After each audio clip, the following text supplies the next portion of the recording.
I think we all have that first impression where we meet somebody and we're just not feeling them. They're not inviting or warm, and so we don't click with them. Or total opposite, we meet somebody that we click with because they were warm and inviting. Whether you want to believe it or not, we read people just like books. It's because of a psychological evolution that made us be able to trust people or stay away from them, to know who's a leader and know who's a follower. So today I'm going to give you 8 psychological techniques that you can use to make a positive first impression on anyone, boyfriend, girlfriend, coworker, boss, whatever.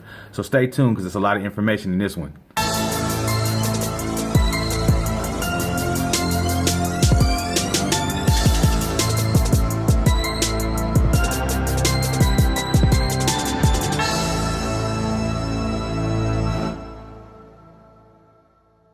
So step 1 is body language. Physiologically, people are impacted by body language. If you walk into a room and somebody has a frown on their face and their arms crossed, or maybe if you're having a meeting and you see somebody with their arms crossed, hunched over with their feet underneath the desk crossed, that's a sign that person is timid or insecure, and that's something that we want to avoid at all costs. So you have to practice your body language at all time.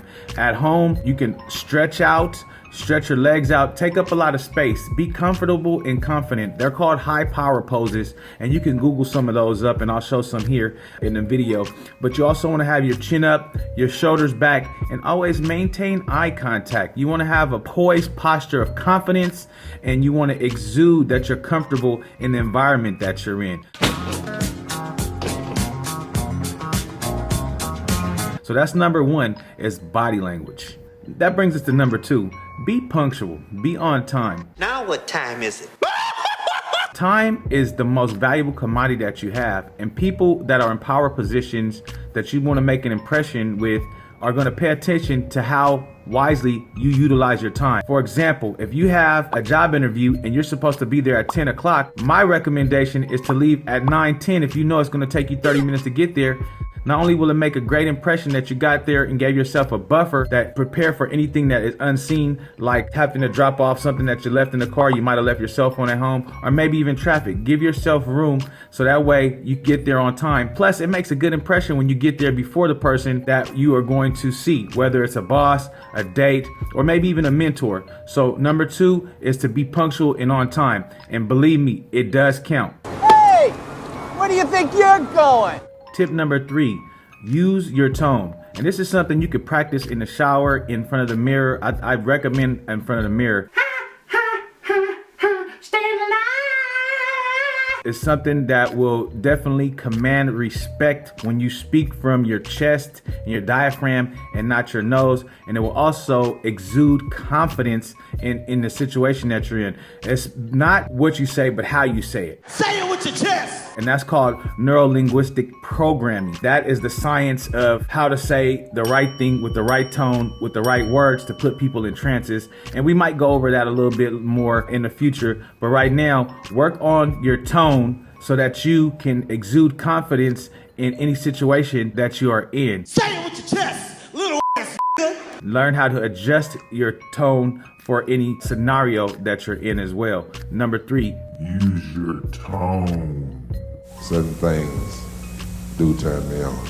Number 4, removing filler words out of your sentences. Filler words are the words like. Like, please don't overuse the word like unless you're talking about your new bike. When you're talking, you want to have a fluid conversation. It shows that you are confident in what you're speaking about, and it also engages the person you're speaking with. If not, it just sounds like your conversation like, and people are not going to be absorbing the information that you're trying to share with them. If you don't know what to say, then just pause. Dramatic.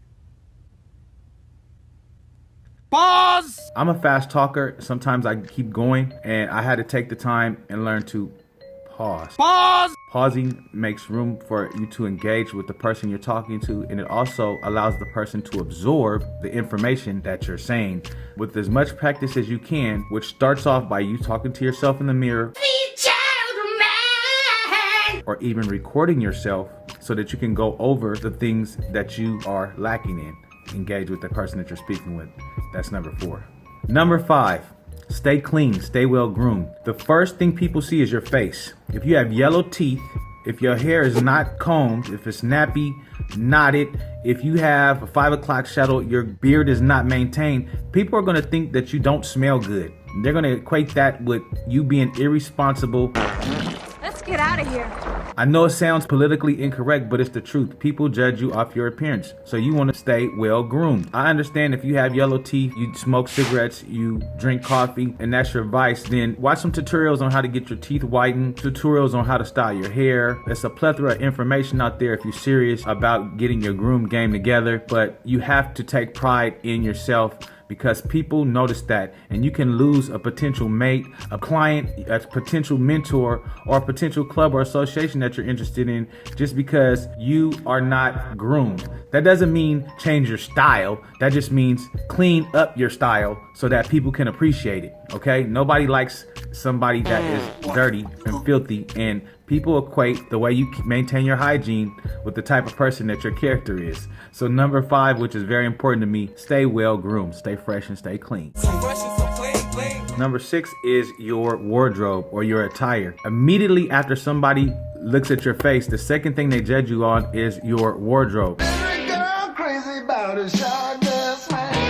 Now, I'm not saying that you need to have the most expensive Louis Vuitton or Versace clothes. I'm just saying wear something that is professional and presentable. It makes a big difference. When I was younger, I would always want to get high-paying jobs, and I started off by wearing suits. In my first job, everybody else there wore t-shirt and jeans, and guess what? I wore a suit and tie, and I got that job. And not only did I got that job, up to my last job that I had as a bud tender, I would wear a suit and tie or wear a tie or a dressy shirt every single time.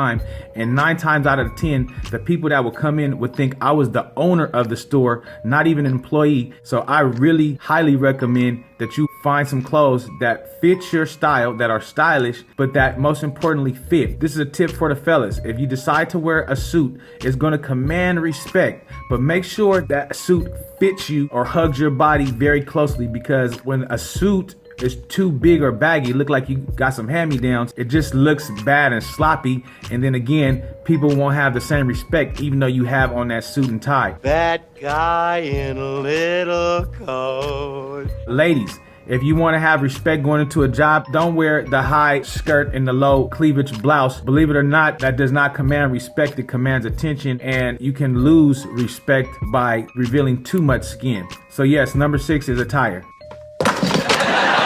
Number 7, make eye contact. Listen, nothing is more important than making eye contact when you talk to somebody, but you don't want to overdo it and be the creepy guy that seems like a stalker or a peeping Tom.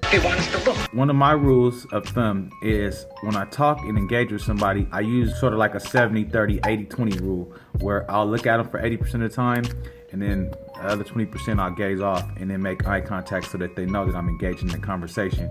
If you're in a gym and you're looking, don't look too much, maybe 2 or 3 glances. After that, go up and talk to the person. If not, it's gonna seem really awkward and uncomfortable for everybody, and you're gonna be the creep guy or the creep gal that's just known for looking and not say anything. So eye contact is crucial. Make eye contact, but not too much. And last but not least, number 8 is know who you're talking to. Know your audience. When you're engaging with somebody, the worst thing you can do is say something offensive to them. For instance, if somebody talked to me and they said, hey, I have a black friend. Black best friend, only $39.95 an hour.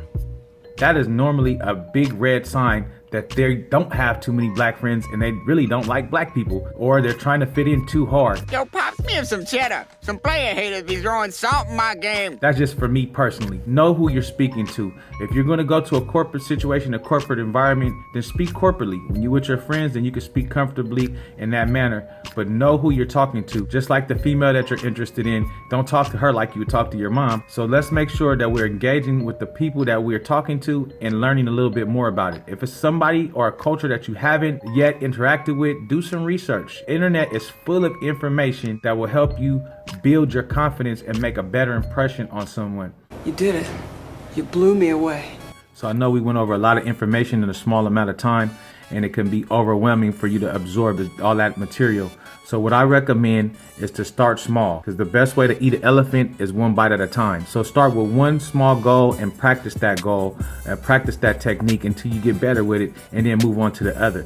And also, return to these videos. You know, one time is not enough. Keep absorbing it. And if you like it and you found that it was useful, please share it with one of your friends. If you haven't subscribed, make sure you subscribe and like the video if you like it, or if you don't like it, give us some type of feedback, and also leave a comment. I really enjoy watching comments from people who watch the videos, and it motivates me, and it also lets other people know that they're not the only person going through the situation or looking for information like you are. With that being said, stay official until the next time.